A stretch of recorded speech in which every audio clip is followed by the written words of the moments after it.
you were born in Mexico, then you moved to New York, you started in dance. How did you get into journalism?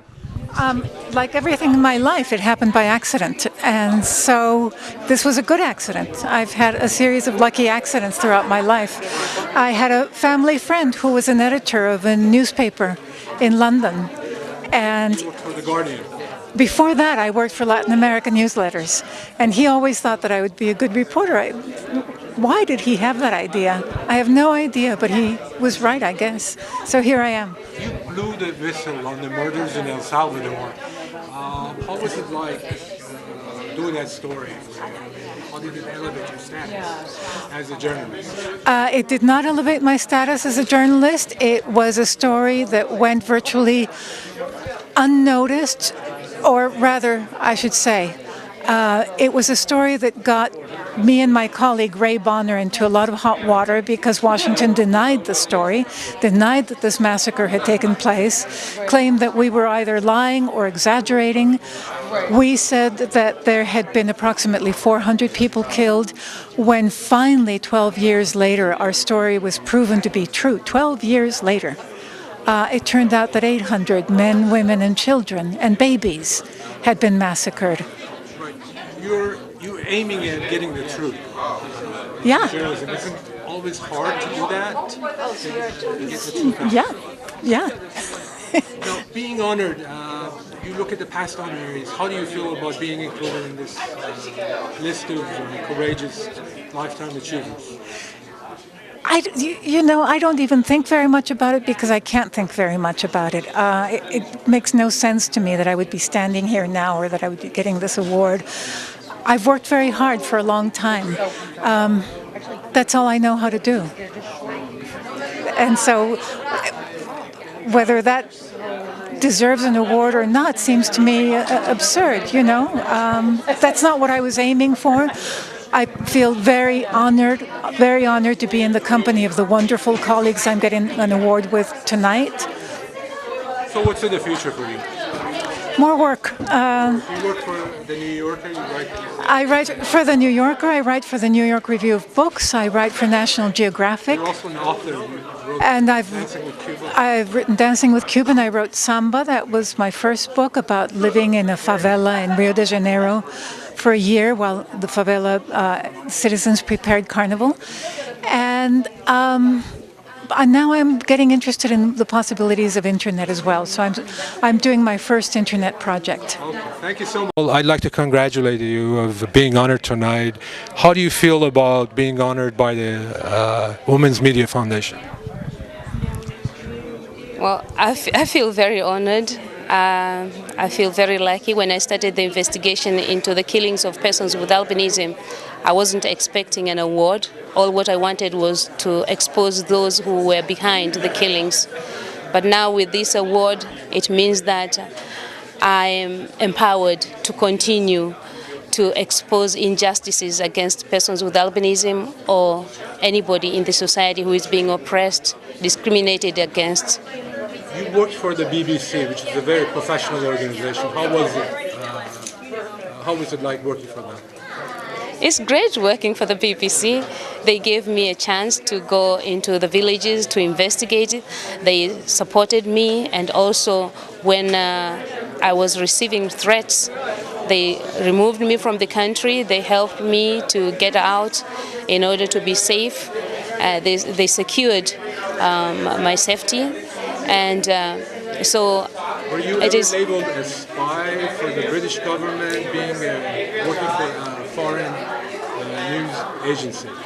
No, I'm not labeled. I was not labeled as a spy. I didn't have any problem at all. But when I exposed the killings, I exposed the witch doctors, and also the witch doctors did mention that they also they are consulted by politicians. The politicians were not happy. The business men and women were not happy. They started threatening me, and they told me that I am not patriotic, so maybe I'm not Tanzanian. Oh, I see. Okay, so in that way it did have a negative effect working for a foreign news agency inside the country. You were in Tanzania. Yes, I think they just put that because they know that somehow some of them are involved in the killings.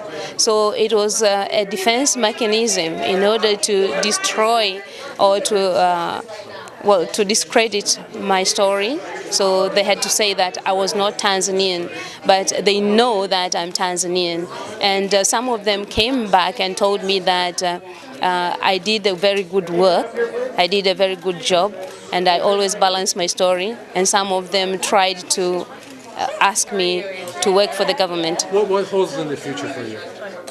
More investigation, more reporting about those who are oppressed, more reporting on injustices, stigma, discrimination in the country. Okay, thank you so much. Thank you.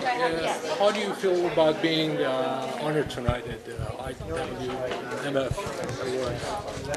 Well, this award, I received the IWMF award as a recognition for the independent journalists in Colombia, as a renovation of my commitment for human rights and the victims of the armed conflict in my country, as an honor, and of course as an incredible support for me there. You paid a heavy price for investigating your colleague assassination in Colombia. I mean, it's like a human being, this line of work, you put your life on the line every time. What's it feel like? You face what you have to face, and you live what you have to live. And it's difficult, of course, and I mean, if in Colombia was a real democracy, you never had to live that kind of situations, no? But we don't have a real democracy there, so this is something very difficult that we have lived in the country. But at the same time, I think we have been lucky because we could survive to all these attacks, and I feel that it's not my only case. The mine is not the only case. It's not the worst case either. So I just say, okay, we live this, we survived this, and we had the lucky to continue. So these kind of things, these recognitions, these awards, work for that, work for, giving you more power, more strength to continue, and that's the important. How does your work has contributed to the freedom of press in Colombia?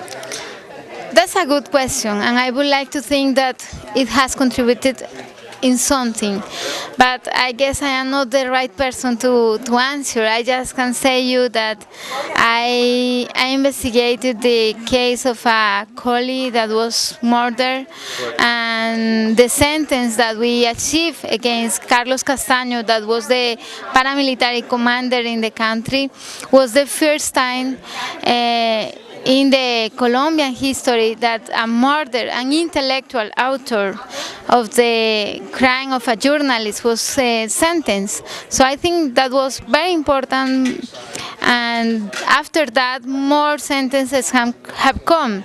So I guess it worked. I also help or try to help many colleagues that are under threat also, and I try to speak out on their behalf. But I am not the right person to answer if it had been worthy or not. Thank you so much.